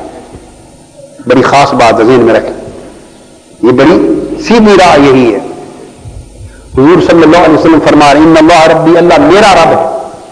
تو یہاں ایک خاص نقطہ ہے، توجہ طلب، سیدھی راہ کا عنوان بتایا جا رہا ہے. حضور علیہ السلام فرماتے ہیں اور اللہ کا نبی فرماتے ہیں بے شک اللہ میرا رب ہے. پھر فرمایا وربکم، اور تمہارا رب بھی وہی ہے. تو گویا اللہ کی جو معرفت ہے سب سے پہلے وہ کس طرح کی جائے؟ نبی کا رب جان کر کی جائے. حضور علیہ السلام نے فرمایا رب کو پہچانو کیسے؟ کہ میرا رب ہے. اللہ اکبر. رب کو پہچانو کیسے؟ بولیے کہ وہ میرا رب ہے. حضرت مجدد الفسانی رحمۃ اللہ علیہ فرماتے ہیں مکتوبات میں کہ میں نے رب کو اس لیے پہچانا کہ وہ رب محمد ہے صلی اللہ علیہ وسلم. میں نے رب کو یوں پہچانا کہ وہ رب محمد صلی اللہ علیہ وسلم. تو میں نے اللہ کو حضور کا رب سمجھ کے پہچانا. اور جسے یہ معرفت نصیب ہو جائے اس کے عقیدے میں تزلزل نہیں آتا. ایک واقعہ منقول ہے حضرت امام فخر الدین رازی رحمۃ اللہ علیہ کا کہ وہ شیخ نجم الدین کبرا رحمۃ اللہ علیہ کی بیعت کے لیے گئے اور کسی وجہ سے بیعت نہ کی اور واپس پلٹ آئے. بیعت نہ کی اور واپس پلٹ آئے. پھر امام فخر الدین رازی رحمۃ اللہ علیہ جنہوں نے اسلام کا فلسفہ اور فکر اور اسلام کے علم کو اور تفسیر کو اتنا دنیا میں پھیلایا کہ اتنی عظیم خدمت دی جو کم اہل علم کے حصے میں آئی. جب ان کی وفات کا وقت قریب آیا تو شیطان انسانی صورت میں ایک عالم اور مناظر بن کے ان کے پاس آیا اور اس نے کہا کہ اے راضی، تم مانتے ہو خدا ہے، میں کہتا ہوں خدا نہیں ہے، مجھے ذرا دلائل تو دو خدا کے ہونے کے دلائل. آپ نے اللہ کے وجود اور اللہ کے ہونے کی دلیل دی کہ رب ہے. اس نے وہ شیطان تھا، یہ انسانی قوت اور استدلال تھا، اس کا شیطانی استدلال تھا، انسانی شکل میں تھا. اس نے اپنی دلیل دے کے اس دلیل کو رد کر دیا.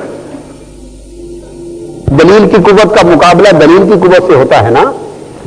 دلیل کا رد ہونا دعوے کا رد ہونا نہیں ہوتا. بولیے اگر دلیل رد ہو جائے تو ضروری نہیں کہ دعویٰ بھی غلط ہے. ایک آدمی نے دلیل دی ہے اپنی قوت فہم کے مطابق، وہ رد ہو گئی. کوئی اور اس سے بہتر دلیل دے لے گا، کوئی اس سے بہتر دلیل دے گا. دعویٰ یہ محتاج نہیں ہوتا. خیر رد کر دی. اور کوئی دلیل نہیں، آپ نے ایک اور دلیل دی اللہ کے رب ہونے کی، اس نے وہ بھی رد کر دی. آپ نے ایک اور دلیل دی. آپ دلیل دیتے رہے اللہ کے رب ہونے پر، دلائل دیتے رہے، وہ رد کرتا رہا. 99 دلائل آپ دے چکے اور اس نے 99 کے 99 سارے رد کر دیے. عقلی دلائل تھے، عقل کا عقل سے مقابلہ تھا. دلیل عقلی تھی نا، عقل سے مقابلہ تھا، سب رد کر دیے. اب امام راضی رحمۃ اللہ علیہ بہت گھبرائے کہ ان کے پاس اب ان کا اپنا جو ذخیرہ علم تھا اس کے پاس ایک ہی دلیل رہ گئی تھی، باقی سب دلائل صرف ہو گئے. اللہ کے وجود پر، صرف وجود پر 100 دلائل کا ایک مسئلے پر ہونا یہ معمولی بات نہیں ہے. 99 دلائل رد ہوئے تو ان کے ذخیرہ علم کی آخری دلیل بچ گئی اور وہ دینے کا ارادہ کر رہے تھے اور وہ اس کو بھی رد کر دیتے. آخری دلیل بھی رد ہو جاتی. این اس وقت ان کے اوپر ایک گھبراہٹ طاری ہوئی اور طبیعت میں ایک بڑا ہیجان آیا. حضرت شیخ نجم الدین کبرا رحمۃ اللہ علیہ جن سے بیعت کے لیے گئے تھے اور مڑ آئے تھے بیعت کیے بغیر، بیعت کی نہ تھی کسی وجہ سے، اچانک وہ عالم مثال میں روحانی طور پہ حضرت امام فخر الدین رازی رحمۃ اللہ علیہ کے سامنے آ گئے، بستر پر سامنے آ گئے. آپ نے دیکھا، فرمانے لگے راضی اب اپنی دلیلوں کو چھوڑ، اب آخری دلیل اسے یہ پیش کر کہ میں نے خدا کو دلیل محمد سے پہچانا، اس لیے مانا کہ وہ محمد کا رب ہے. میرے پاس اللہ کے ہونے کی دلیل محمد کی ذات ہے. اگر تو محمد کی ذات والی دلیل کو رد کر سکتا ہے تو پیش کر. شیطان طائب ہو کر اٹھ گیا. اس نے کہا اس دلیل کو رد نہیں کر سکتا، اس دلیل کو رد. فرمایا میں اللہ کے وجود پر سیدنا محمد رسول اللہ صلی اللہ علیہ وسلم کے وجود کو دلیل پیش کرتا ہوں. وہ میں قرآن والی دلیل تھی. فقد لبثت فیکم عمرا من قبلہ افلا تعقلون. اللہ کے وجود کا انکار کرنے والوں، میں نے تمہارے اندر زندگی گزاری ہے 40 برس. میں اپنی زندگی، حضور علیہ السلام نے فرمایا اپنی زندگی کو اللہ کے وجود پر دلیل کے طور پہ پیش کر رہا ہوں. تو آپ نے جب حضور علیہ السلام کی دلیل محمد پیش کی صلی اللہ علیہ وسلم تو شیطان بھاگ گیا. یہ وہ نقطہ ان اللہ ربی، اللہ کی معرفت اور پہچان کروائی جا رہی ہے اور فرمایا گیا اللہ میرا رب ہے، یعنی اے میرے امتیوں اللہ کی معرفت نسبت رسالت سے ہونی چاہیے، اللہ کی معرفت نسبت رسالت سے ہونا چاہیے، پھر تمہارا رب ہے۔ وربکم، اور تمہارا بھی ہے، پہلے میرا رب ہے، تو میرا رب مانو گے تو تمہارا رب بنے گا، یعنی تمہارا اس رب کے ساتھ تعلق بنے گا اور تمہیں اپنے اس کے رب ہونے کی معرفت نصیب ہوگی۔ تو نسبت رسالت سے اللہ کی معرفت، تو عقیدہ کیا ہوا؟ تین چیزیں جمع ہو گئی، اللہ کی معرفت اور اللہ کی معرفت بھی نسبت رسالت، اللہ کی معرفت ایک، پھر نسبت بولیے رسالت دو، اور تین اللہ کی عبادت۔ فرمایا ھذا صراط مستقیم، یہ سیدھی راہ ہے۔ کیا؟ یہ سیدھی راہ ہے۔ اگر کوئی صراط مستقیم چاہے تو صراط مستقیم کے لیے شرط کیا ہے؟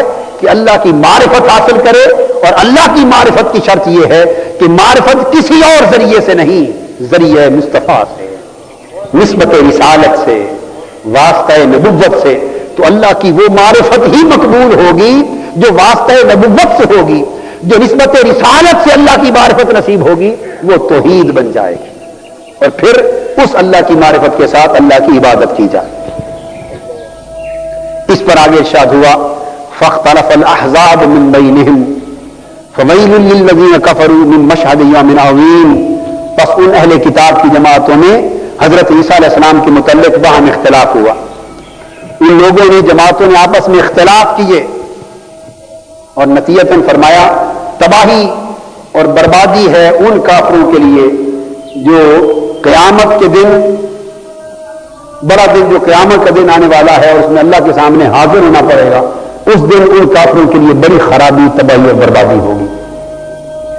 تو یہاں سے پتہ کیا چلا کہ اختلاف، کثرت کے ساتھ جو اختلاف کیا جاتا ہے، اور خاص طور پر فاختلف الاحزاب من بینہم، اختلاف حضرت عیسیٰ علیہ السلام کے بارے میں کیا۔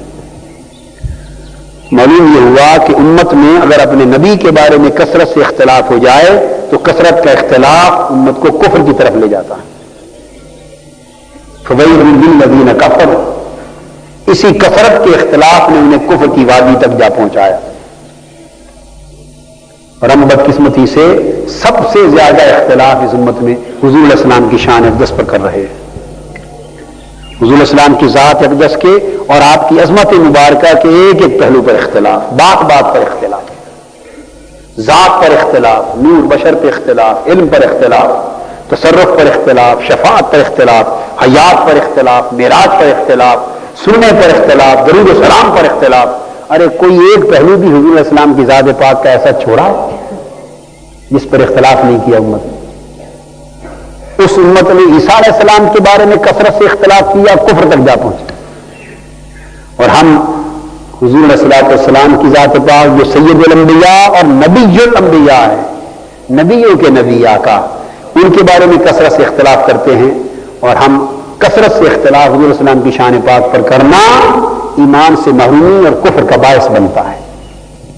یہ جگہ نہ اختلاف کرنے کی ہے، نہ عقل و تنقید کے گھوڑے دوڑانے کی جگہ ہے، یہ تو سر آنکھیں جھکا کر دہلیز پہ سر تسلیم خم کر لینے کی جگہ ہے، یہ ایمان بالغیب کی جگہ ہے، یہ ادب کا مرتبہ ہے، یہ محبت کی جگہ ہے، یہ خادمی اور غلامی کی جگہ ہے۔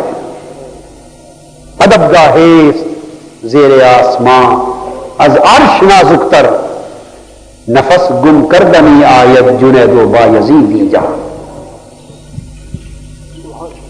یہ ہے جگہ تو عرش کے نیچے، مگر ہے عرش سے بھی اونچی۔ مکانن، کیا مکانن، مکانن عرش سے نیچے ہے مگر مقامن عرش سے بھی اونچی ہے۔ حضور علیہ السلام کا جسد اقدس اور وہ ٹکڑا زمین کا جہاں آپ کا جسد پاک آرام فرما رہا ہے، قبر انور، مکانن عرش سے نیچے ہے مگر مقامن عرش سے اوپر ہے۔ یہ تو بڑے ادب کی جگہ ہے۔ اختلاف کی ہزار جگہیں ہوتی ہیں، نادانوں ہر جگہ پہ کر لیا کرو، مگر حضور علیہ السلام کی جگہ پر نہیں کرنا چاہیے۔ آقا کا ذکر آئے زبانیں بند ہو جانی چاہیے۔ زبانیں اگر علم میں اختلاف ہے تو اسے اپنے اندر تک رکھو، امت میں مت چھیڑو، امت میں، تاکہ یوں نہ لگے کہ امت اپنے نبی کے بارے میں جھگڑ رہی ہے، امت اپنے نبی کے بارے میں اختلاف کر رہی ہے۔ نبی کی ذات پر اختلاف امت کو محروم ایمان کرتا ہے، کفر تک لے جاتا ہے۔ یہ جگہ ادب کی جگہ ہے اور یہ شیوہ کفر ہے نبی کی ذات کی نسبت سے کثرت سے اختلاف کرنا۔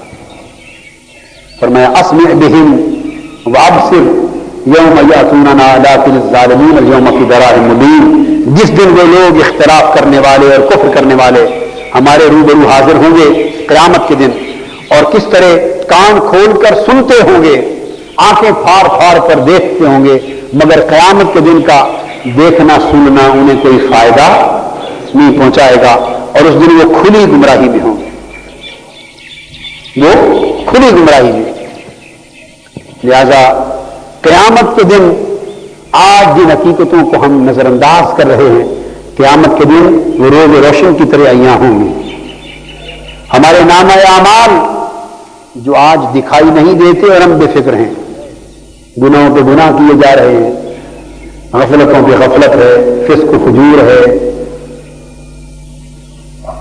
نافرمانیوں کی زندگی ہے، اور پتہ نہیں نا کہ نامہ اعمال ہر روز کتنے سیاہی سے بھر رہے، کتنی سیاہی کے دھبے لگ رہے، کتنی برائی لکھی جا رہی، نظر نہیں آتے نا، اس لیے بے فکر ہیں، گناہوں پہ گناہ کیے جا رہے ہیں، اور قیامت کے دن چونکہ اس کو دیکھا نہیں اس سے بھی بے فکر ہیں۔ اللہ پاک نے فرمایا لوگوں آج جس چیز سے تم غافل ہو قیامت کے دن وہ تمہاری آنکھوں کے سامنے ہوگی، نامہ اعمال تمہارے ہاتھوں میں تھما دیے جائیں گے، اور تمہارے اپنے جسم کے اعضاء تمہارے خلاف گواہی دیں گے۔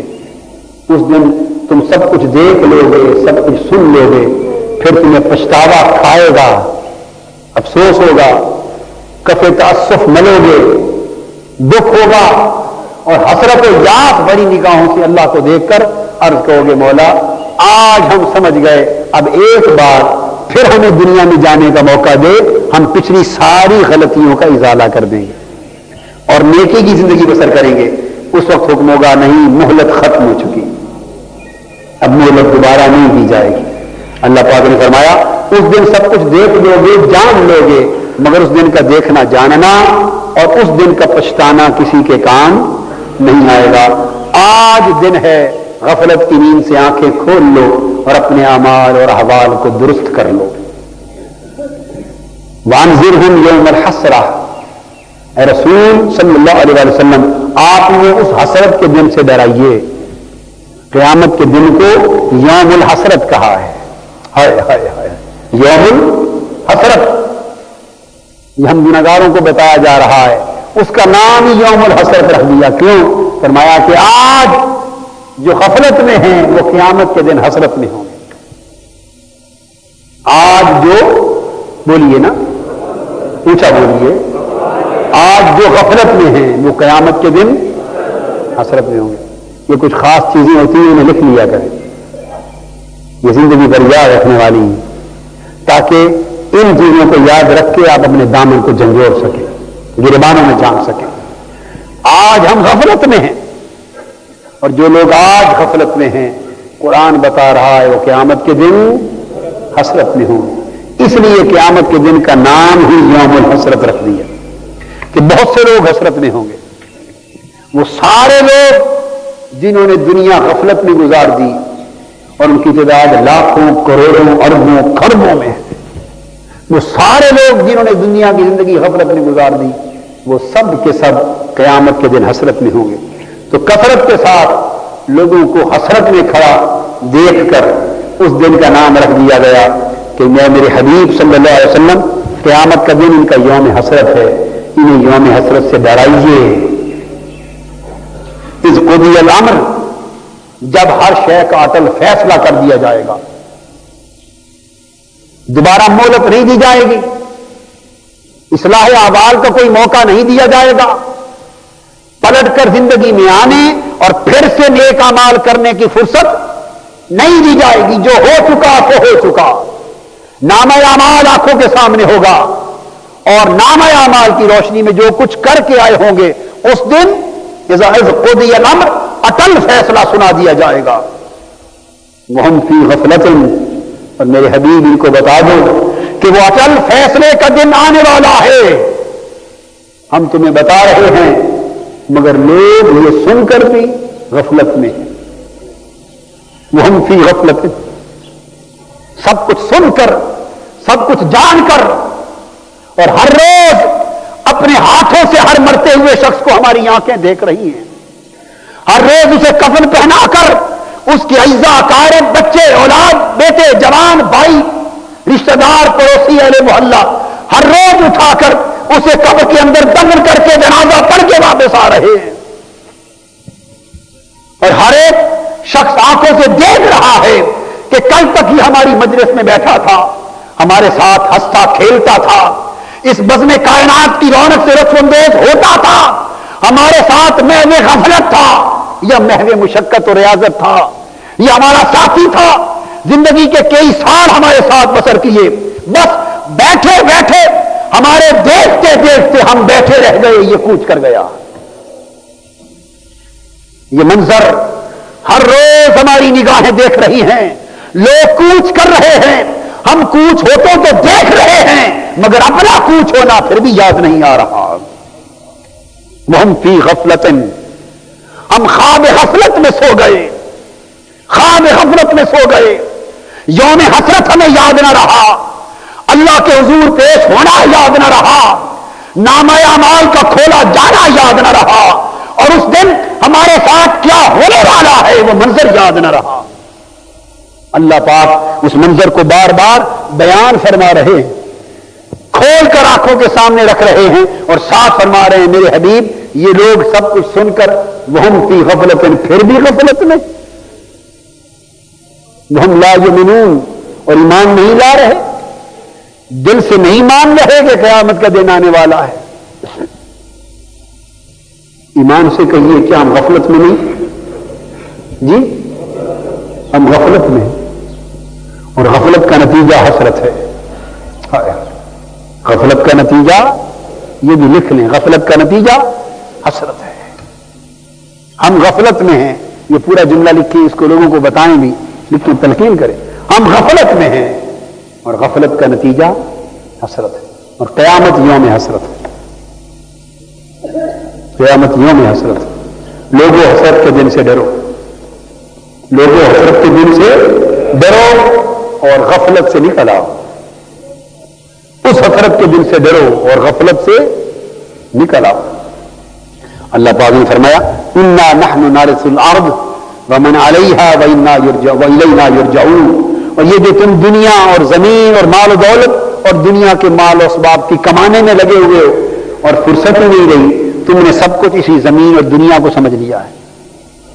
فرمایا کون ہے اس دنیا اور اس زمین کا مالک؟ ہر کوئی چلا جاتا ہے تو مالک کہاں سے ہوا؟ فرمایا انا نحن نارث الارض، زمین کے مالک تو ہم ہیں، مالک تو ہم ہیں. کہ ہر کوئی اسے چھوڑ کے چلا جائے گا تو پھر کون مالک ہوا؟ اس زمین کے بھی مالک ہم ہیں، اور جو کچھ اس زمین پر ہے اس کے مالک بھی وارث و مالک ہم ہیں. وَإِلَيْنَا يُرْجَعُونَ. اور رہ گئے وہ لوگ جو یہ سمجھ رہے ہیں کہ ہم مالک ہیں، انہیں بتا دو کہ تم مالک نہیں، تم تو پلٹنے والے ہو.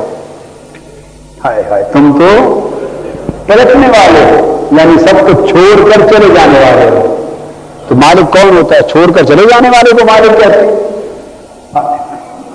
بولیے، چھوڑ کر چلے جانے والے کو مالک کہتے ہیں؟ نہیں، چھوڑ کر چلے جانے والے کو مسافر کہتے ہیں.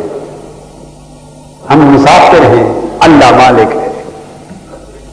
جو چھوڑ کر چلے جائے وہ مسافر ہے. حضرت ابراہیم بن ادہم رحمت اللہ تعالی علیہ فقر کی راہ پر نکلنے سے پہلے جب بلخ کی سلطنت کے بادشاہ تھے، ایک روز اپنے تخت پر بیٹھے تھے، دربار لگا ہوا تھا. تخت پر بیٹھے تھے، دربار لگا ہوا تھا. ایک فقیر آیا، اندر داخل ہوا، درباری بیٹھے تھے، وزراء بیٹھے تھے، عمراء بیٹھے تھے تخت پر. ابراہیم بن ادہم بادشاہ یہ وقت بیٹھے تھے. ایک فقیر آیا، وہ آ کے دائیں بائیں دیکھنے لگ گیا، ادھر دیکھے ادھر دیکھے، اس کو دیکھے ادھر، دائیں بائیں دیکھنے لگ گیا. حضرت ابراہیم بن ادم نے پوچھا بھائی کیا دیکھتے ہو, کون ہو, کہاں سے آئے ہو, کیا دیکھتے ہو؟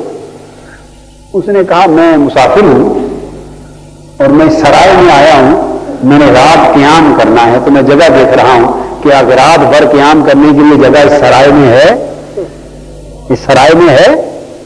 ابراہیم بن ادم نے جواب دیا کہ تم پاگل ہو, یہ تمہیں سرائے نظر آ رہی ہے, یہ تو میرا محل ہے, تم تخت نہیں دیکھ رہے سامنے, یہ میرے وزیر بیٹھے ہیں, یہ میرا محل ہے, یہ تمہیں سرائے دکھائی دے رہی ہے. اس نے کہا ہو میں سرائے سمجھا تھا. یہ بتاؤ, ابراہیم نے ادم سے کہا یہ بتاؤ کہ تم سے پہلے یہاں کون بیٹھا تھا؟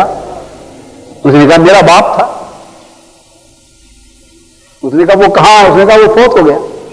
اس سے پہلے کون بیٹھا تھا؟ اس نے کہا وہ اس کا باپ تھا, میرا دادا تھا. وہ کہاں؟ وہ بھی چلا گیا, دنیا سے رخصت ہو گیا. اس سے پہلے کون تھا؟ اس نے کہا ان کا باپ تھا, میرا پردادا. وہ کہاں؟ وہ بھی چلا گیا. اور پوچھا کہ اب تمہارے بعد کون بیٹھے گا؟ اس نے کہا میرا بیٹا بیٹھے گا. تم کہاں جاؤ گے؟ میں بھی چلا جاؤں گا. اس نے کہا یہاں اتنے آئے اور چلے گئے اور تم بھی آئے ہو چلے جاؤ گے تو ابھی بھی محل ہے. سرائے کسے کہتے ہیں؟ اسی کو تو کہتے ہیں جہاں کوئی آئے اور چلا جائے, پھر کوئی اور آئے وہ چلا جائے, پھر اور آتا ہے وہ چلا جاتا ہے. جہاں چل چلاؤ لگا رہے وہ سرائے کہلاتی. یہ سرائے. بس یہ بات حضرت ابراہیم بن ادم رحمۃ اللہ علیہ کے دل کو اس کی چوٹ لگ گئی, اس کی چوٹ لگ گئی, چوٹ لگ گئی. ایک یہ بات کھا گئی انہیں, دل میں اتر گئی, اور ایک یہ بات کھا گئی کہ تخت میں ہی بیٹھے دربار میں ایک شخص آ گیا. دو واقعات ہوئے. اوپر چھت پر ایک شخص آ گیا, قدموں کی آواز سنی, بلایا بھئی کون ہو, کیوں آئے ہو؟ اس نے کہا میرا اونٹ گم ہو گیا ہے اور میں اس کو تلاش کرتا پھرتا ہوں. اس نے کہا تمہیں پاگل ہو, یہ میرا محل ہے, کہیں باہر صحراؤں میں جا تلاش کرو, اونٹ تمہیں میرے محل میں ملے گا؟ یہ میرا محل ہے تو اونٹ یہاں تلاش کرنے آئے, یہاں محل میں اونٹ ملتا ہے؟ اس نے کہا ہو میں مغالطہ کھا گیا, مجھے تو محل میں اونٹ نہیں ملتا ہے تو تمہیں اس محل میں بیٹھے خدا مل جائے گا. تم بھی جاؤ کہیں تلاش کرو جہاں سے ملتا ہے. محل میں بیٹھے ہو تختوں پر, خدا تلاش کرتے ہو. یہ دو باتیں جو ہیں انہوں نے چوٹ دل پہ لگائی. حضرت ابراہیم بن ادم پھر گھر سے نکل گئے, گھر سے, اور انہیں کے واقعے پر بات ختم کرتا ہوں. گھر سے نکل گئے, پھر نکلے ایک باغ میں مالی بن گئے. ہائے ہائے, سلطنت کے بلخ کے تاجدار. کہاں بن گئے؟ ایک باغ میں مالی بن گئے. ایک روز کوئی شخص فوجی تھا, فوجی گزرا, باغ کے پھل پڑے تھے, توڑ کے کھانے لگ گیا. توڑ کر آپ نے منع کیا, فرمایا بھی خبردار, مالک کی اجازت نہیں ہے, پھل نہ کھاؤ. اس نے کہا تم کون ہوتے ہو روکنے والے؟ اس نے اپنا گرز نکالا, برا, اور مارنے لگ گیا. آپ اسے معلوم نہیں تھا کہ یہ سلطنت بلخ کا تاجدار ہے جو ابراہیم ادم آج مالی بنا پھرتا ہے. مارا, آپ نے سر چکا دیا, فرمایا اسے اور مار اور خوب مار. اس سر نے بڑی مدت تک اپنے مالک کی نافرمانی کی, بڑی مدت تک اپنے مالک کی نافرمانی کی. پھر مدتیں عشق الہی میں صحرا نوردی میں گزار دی, اور وادی عشق کے مسافر بنے, اور عشق کے چشموں سے سیراب ہوتے پھرے, اور روتے دھوتے پھرے, اور رب کو تلاش کرتے پھرے. اور کرتے کرتے جب رب مل گیا, جب مل گیا تو پھر مکہ معظمہ میں آ کے آباد ہو گئے. مکہ میں آباد ہو گئے. ساتھ کچھ مریدوں کی جماعت تھی. تو پھر کیا کرتے حضرت ابراہیم بن ادم رحمۃ اللہ علیہ, ہر روز صبح کے وقت جنگل میں نکل جاتے, جنگل میں, اور اپنے ہاتھوں سے جا کے لکڑیاں چنتے. اسی حال میں بڑھاپا آ گیا. لکڑیاں چنتے, اور چن کر لکڑیاں مکہ معظمہ کے بازار میں لے آتے, اور آ کے چوک میں کھڑے ہو کر آواز دیتے, کوئی پاک مال کے عوض پاک مال خریدنے والا ہے کوئی جو میرا پاک مال خرید لے اور اس کے عوض پاک مال دے دے. اس طرح آ کے لکڑیاں بیچتے, اور جو پیسے ملتے اس سے آٹا تیل خرید کر روٹیاں خود پکا کے اپنے درویشوں اور مریدوں کو کھلا دیتے. جو درویش اور مرید رہتے تھے نا آپ کے حلقے میں, اور لکڑیاں چنتے, بیچتے, جو پیسہ آتا اس سے آٹا خریدتے, اور روٹیاں کھانا پکانا کر کے تو اپنی درویشوں مریدوں کو کھلا دیتے. اس حال میں زندگی گزار اور باقی وقت اللہ کی عبادت اور اس کی معرفت میں بسر ہو رہا تھا. آپ کا بیٹا جوان ہو گیا. جب آئے تو 4 یا 8 سال کا چھوٹا سا بچہ تھا ان کا، 4 سال کا ایک بچہ چھوڑ کے آ گئے تھے. وہ جوان ہوا. جب جوان ہوا تو اس نے پوچھا اپنی والدہ سے، اماں میرا باپ کہاں ہے؟ لوگوں سے تذکرے سنے نا کہ ایسا اچھا باپ تھا تیرا، سلطنت بلخ کا بادشاہ تھا، ذکر سنا. اس کو خواہش پیدا ہوئی کہ میں اپنے باپ کو دیکھوں اور باپ کو ملوں. پوچھا امی جان میرا باپ کہاں ہے؟ اس نے کہا بیٹا تو 4 سال کا تھا جب وہ تخت و سلطنت چھوڑ کے چلے گئے. کہاں چلے گئے امی؟ وہ اللہ کو تلاش کرنے چلے گئے. وہ اپنے رب کو تلاش کرنے چلے گئے. اب وہ کہاں ہیں؟ والدہ نے بتایا بیٹا دیکھا تو نہیں ہے میں نے، مگر سنا ہے کہ مکہ میں رہتے ہیں. اپنے درویشوں کی ایک جماعت میں مکہ میں رہتے ہیں. بیٹے کے دل میں خواہش ہوئی، عشق میں جوش مارا کہ میں اپنے باپ سے جا کے ملوں. اعلان کروا دیا بلخ کے سارے غریبوں مسکینوں کو کہ جو کوئی حج پہ چلنا چاہتا ہے آئے، میں اپنے خرچے پہ اسے حج پہ لے جاؤں گا. کتنے ہزار آدمی بلخ کے گرد و نواح کے غریب مسکین لوگ حج کے لیے تیار ہو گئے. حضرت ابراہیم بن ادم کا بیٹا اپنے خرچے پر 1000 افراد کی جماعت لے کر حج پہ چلا گیا. مکہ معظمہ پہنچے، باپ کی تلاش میں نکلا. کسی سے پوچھا ابراہیم بن ادم نامی کوئی بزرگ یہاں رہتے ہیں، کسی واقف کار میں کہاں رہتے ہیں، وہ کہاں ملیں گے؟ وہ کہنے لگا کہ اس وقت وہ جنگل میں لکڑیاں چل رہے ہوں. وہ بچہ جوان لڑکا جنگل میں چلا گیا. دیکھا کہ ابراہیم بن ادم جنگل میں لکڑیوں کو گٹھا سر پہ رکھ کر آ رہے ہیں. دور شکل سے دیکھا تو کچھ پہچان گیا، مگر جرأت ہمت نہ پڑی کہ آگے ہو کے بلا لوں. واپس پلٹ آیا. پھر حضرت ابراہیم بن ادم واپس آئے. آپ نے آواز لگائی میرے پاک مال کے عوض کوئی پاک مال دے دے. تو کسی نے روٹیاں لگا کے دے دی، لکڑیاں خرید لی. آپ نے روٹیاں درویشوں میں بانٹ دی. وہ جوان سارے منظر دیکھتا رہا، اپنے باپ کا بڑھاپے کا یہ حال دیکھتا رہا. پھر اس کے بعد طواف کے لیے چلے گئے. وہ جوان بیٹا بھی طواف میں چلا گیا. حضرت ابراہیم بن ادم کی نگاہ اچانک دوران طواف اپنے بیٹے پر پڑ گئی. تھا تو ان کا بیٹا 4-8 سال کی عمر میں چھوڑ کے آئے تھے. کچھ فیچر تھے چہرے کے، شکل تھی، کچھ پدری خون تھا. اس نے جوش مارا تو بچے کو پہچان لیا اور طواف میں نگاہیں بچے کے چہرے پر گر گئی.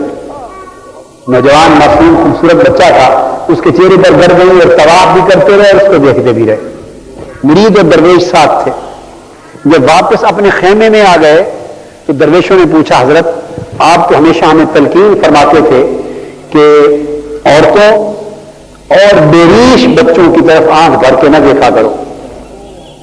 عورتوں کی طرف اور بیریش لڑکوں کی طرف آنکھ بھر کے نہ دیکھا کرو، یہ فتنہ ہے، یہ فتنہ ہے.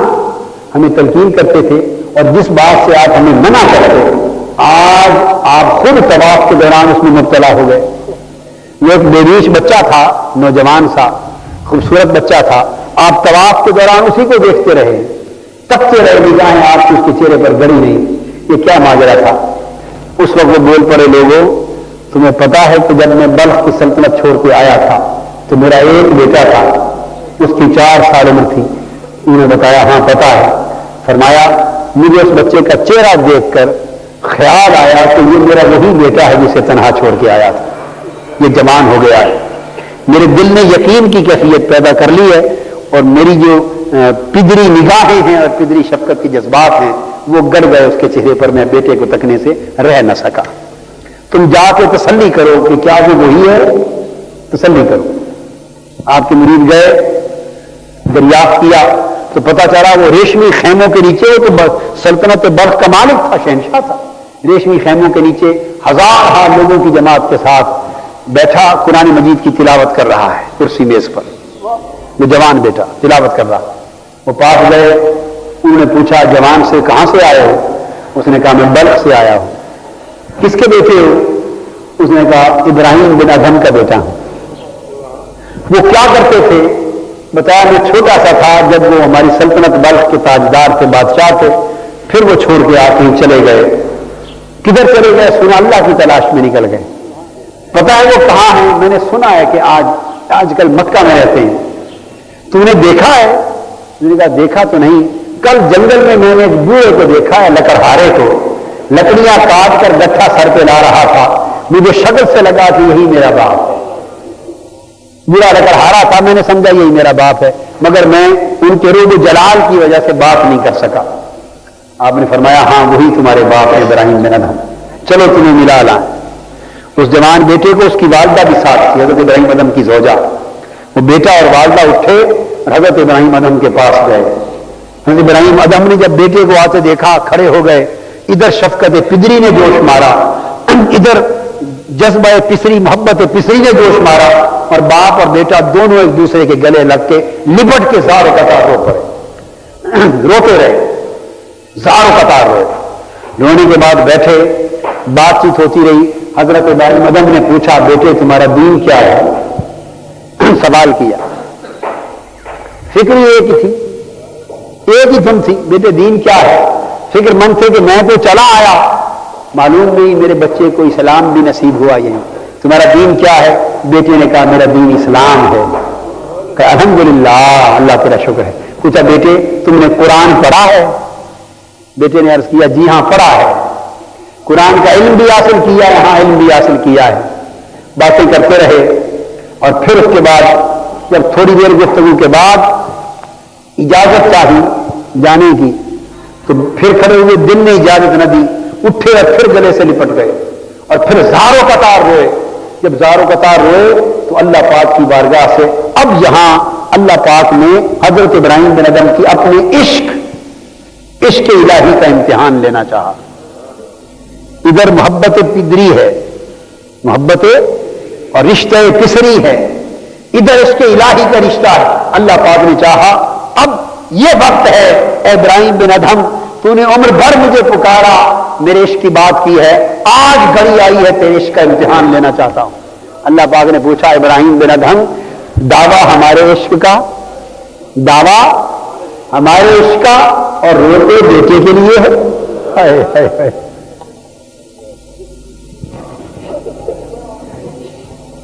رونا بیٹے کے لیے، رونا بیٹے کے لیے، اور دعویٰ میرے عشق کا.